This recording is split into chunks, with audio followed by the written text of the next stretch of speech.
Bom dia, pessoal. Vou estar explicando para vocês duas atividades, porque a atividade da terça-feira passada teve gente que falou que não entendeu e acabou não fazendo. Então eu vou estar explicando ela aqui, porque eu acho que só com o áudio não foi suficiente para todos. Eu vou explicar agora e vocês podem estar fazendo aí a atividade as duas sem problema algum. A atividade foi essa daqui, ó. A história do conceito de desenvolvimento sustentável. Aí tem um texto, todos precisariam ler o texto que eu mandei. Aí o texto ele vai deixar bem claro aqui quando esse conceito de desenvolvimento sustentável começou a ser utilizado.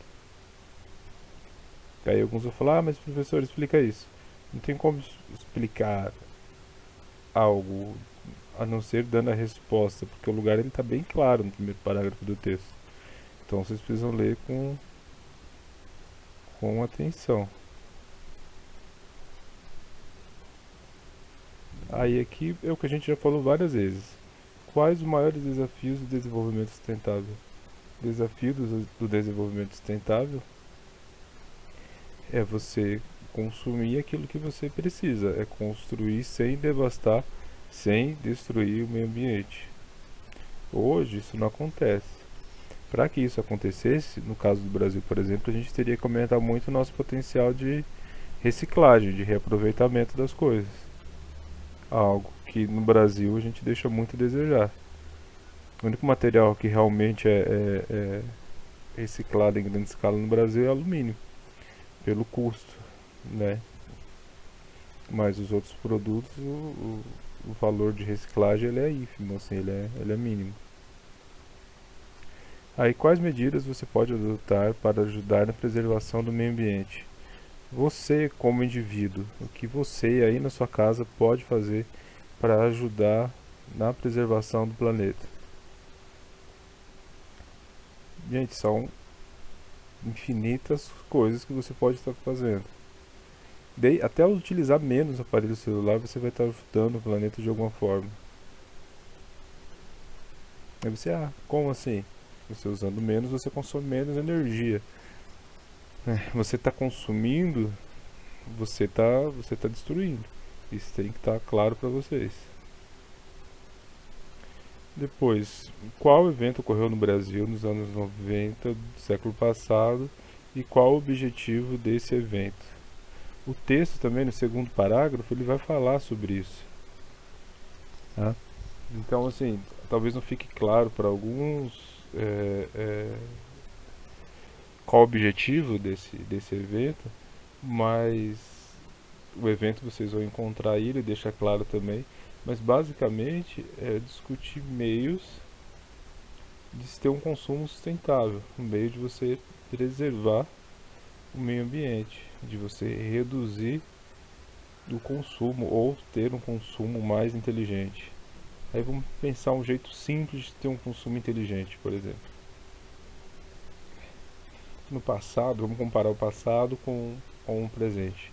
Antigamente nós vimos, eu vejo algumas construções antigas andando por Araraquara, e eu percebo que algumas construções que datam de mais de 80, 100, 120 anos de construção, essas casas, essas construções possuem grandes porões, por exemplo.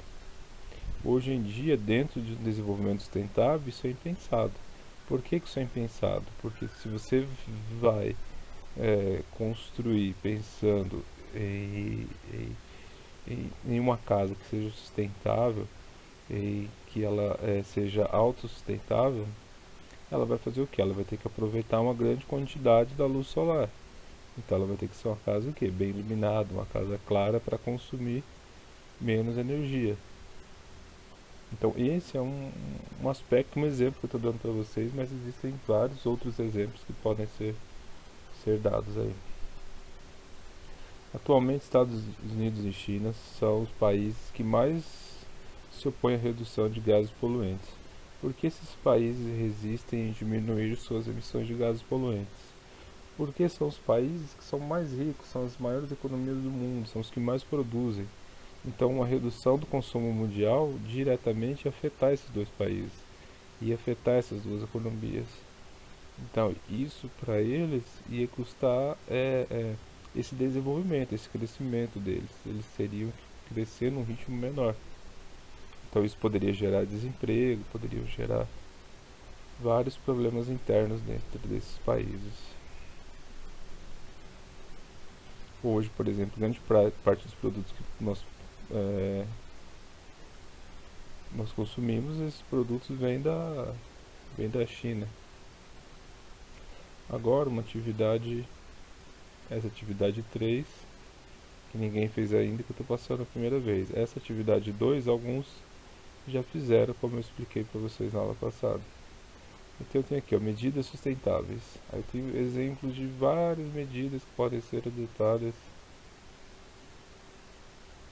para estimular o crescimento sustentável do planeta. Acompanhamos durante o mês de setembro várias queimadas destruindo grande parte dos ecossistemas do Pantanal e da Amazônia.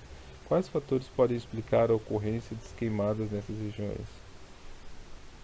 Então, são vários fatores que podem ser atrelados a isso. Se quem acompanhou as notícias aí, mais ou menos na TV, viu que choveu menos. Né? Por que choveu menos nessas regiões? Porque as massas de ar que trazem chuvas para essas regiões são formadas na Amazônia.